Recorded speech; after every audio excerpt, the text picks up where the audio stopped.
Hi, my name's Timmy. Welcome to my channel. Today I'm going to be talking to you about why losing friends is the best thing that happened to me this year. If you hear purring in the video, it's just my cat, Doji. Go on, purr. He doesn't like to sit still and he moves in and out. So losing friends is a horrible thing. It's annoying and saddening and confusing and distressing. And at the time that it happens, you're probably thinking, I can't believe I've lost this friend that I thought I'd be friends with for the rest of my life. And it is disheartening and it's definitely heartbreaking and it in some ways feels like a breakup. But in the last 2 years or so, have I wouldn't say fallen out with, but just friendships ended with quite a few friends that I was very, very close with for various reasons, be that growing apart or a disagreement or a misunderstanding. And I'm not going to go into the details of what happened because that's probably a video for another day. But those friendships ending for me, at the time I was distraught and distressed and I didn't really know what it meant for me as a friend or a person going forward. But now looking back 2 years later, it's some of the best things that happened to me. And the reason I say that is because it revealed to me more a pattern of the friendships I maintained and why I maintained those friendships, even if they were unhealthy. There's a cat jumping from cushion to cushion.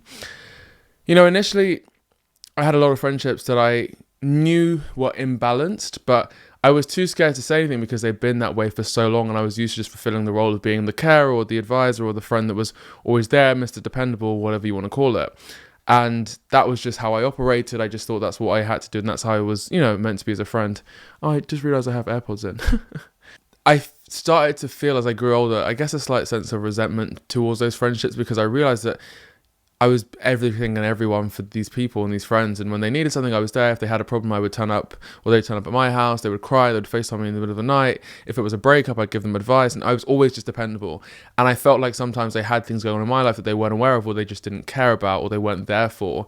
But I never really felt that I could voice it. And this brings me to how these friendships kind of ended. Most of these friendships, there are 3 or 4, or 2 or 3, ended when I started putting boundaries in place and requesting things for myself or speaking up for myself or saying actually that wasn't fair. And with all of these friendships, actually, the second night for the first time I ever spoke up and challenged the behavior and expressed how I felt and said that, I was immediately met with, what the hell, like, how dare you? And they immediately became defensive and started putting it back on me, like, you should think about this and you're that. And as much as I was nervous to raise these things before, once I did raise them and that was a response, even though I was shocked, my logical brain was like, there's no way a caring friend that values you and is someone that you should maintain a friendship with and that you should keep a friendship with would talk to you this way, would respond this way for you being vulnerable, unless they are A, just a user, and B, just used to always having things their way. And once I saw that, my eyes were open. I was just like, oh my God, like this is it. This is the key. Like, I've been pouring my heart out into these people and giving my all to be friends with these people.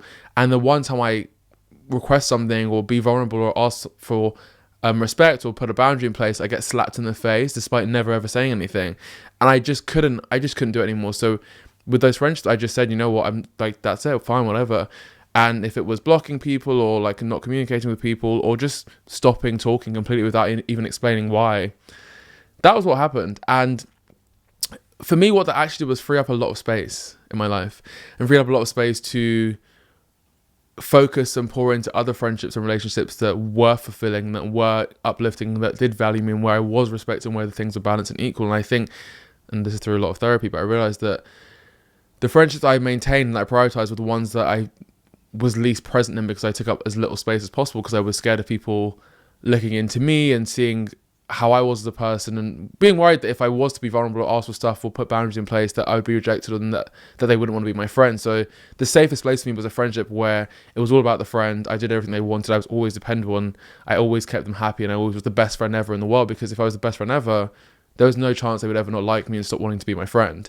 And this probably comes down to a variety of things, moving schools a lot when I was younger, being black in an all-white community, and just having a lot of insecurities and nervousness about myself meant that I always questioned my value in a friendship and thought that as long as they were happy and I kept the focus on them, that would make things work.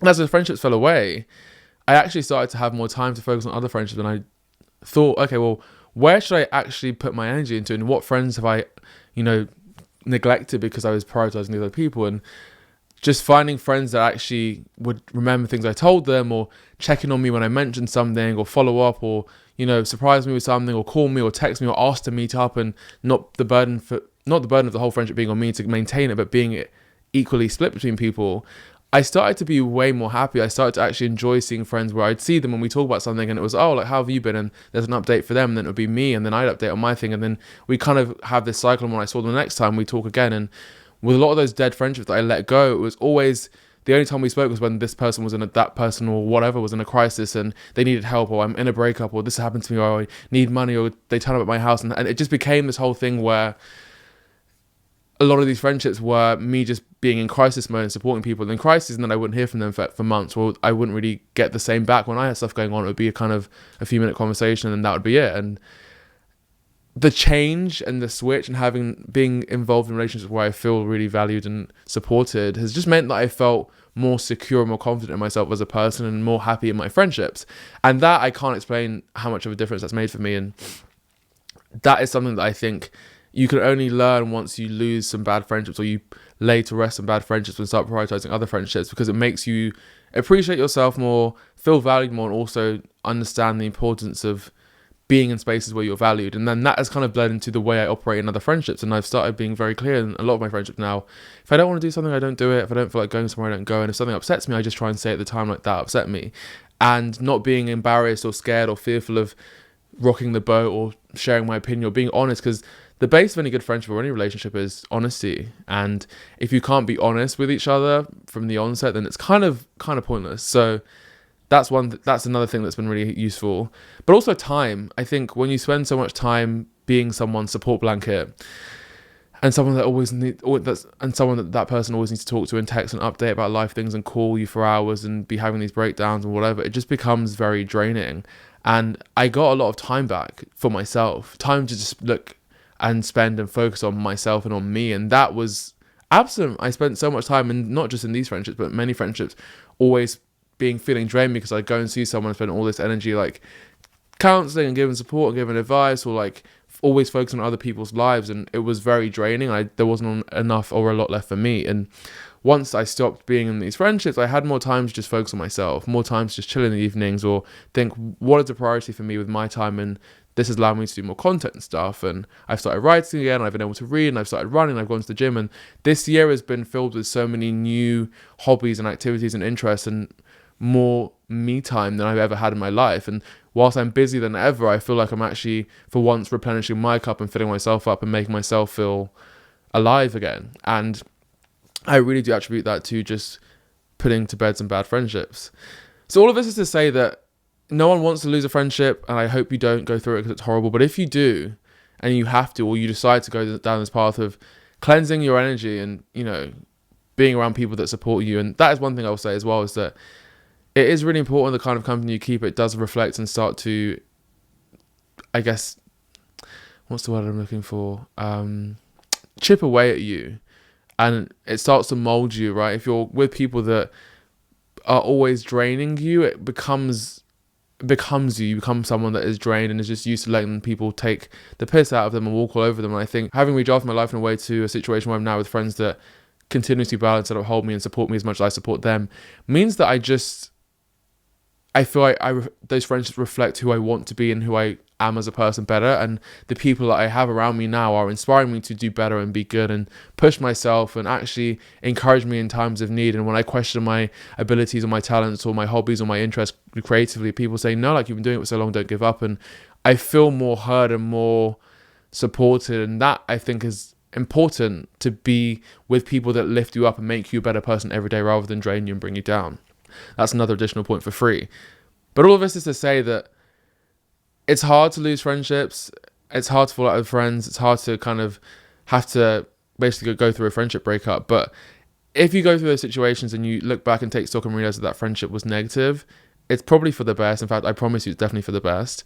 And if you're watching this video now and thinking, actually, some friendships and some people spring to mind, maybe sit down and think about what you can do about that, and if it is the right time to kind of raise these things. And if these people truly are good friends, and I've had these conversations with other friends where I've said, look, I feel like XYZ, and because there's a love there and these people genuinely care, we have a conversation and we move forward understanding what we need from each other and agreeing to change and work and improve so we can be better friends for each other. Doesn't necessarily mean that your friendships will end and fall away, but if you do raise something and say how you feel, and it leads to an argument and you get called names and told that you're being selfish and how dare you and how could you, then is that really someone that cares for you and has your best interests at heart? Ask yourself the question. The answer is probably no. And so maybe it's time to then take stock and focus on other friendships that are more valuable and more important and more supportive, and lean into those, and then let the other ones slowly fade away. And that's why losing friends has been the best thing that's happened to me this year. And I hope this video is interesting. I hope you enjoyed it, and I hope the content and topic was stimulating and enjoyable. And I hope you enjoyed my videos on my channel so far. If you are, be sure to like and subscribe. Of course, always leave comments, share the video if you want to. And if there's anything else you'd like to see me talk about, or if you want to just get to know me, I have an Instagram as well, which is Timmy Ario. And also on TikTok, it's the same. So if you want to see more of my content, more short form, be sure to go along onto those platforms and follow me there as well. Thank you for watching, and I'll see you on the next video.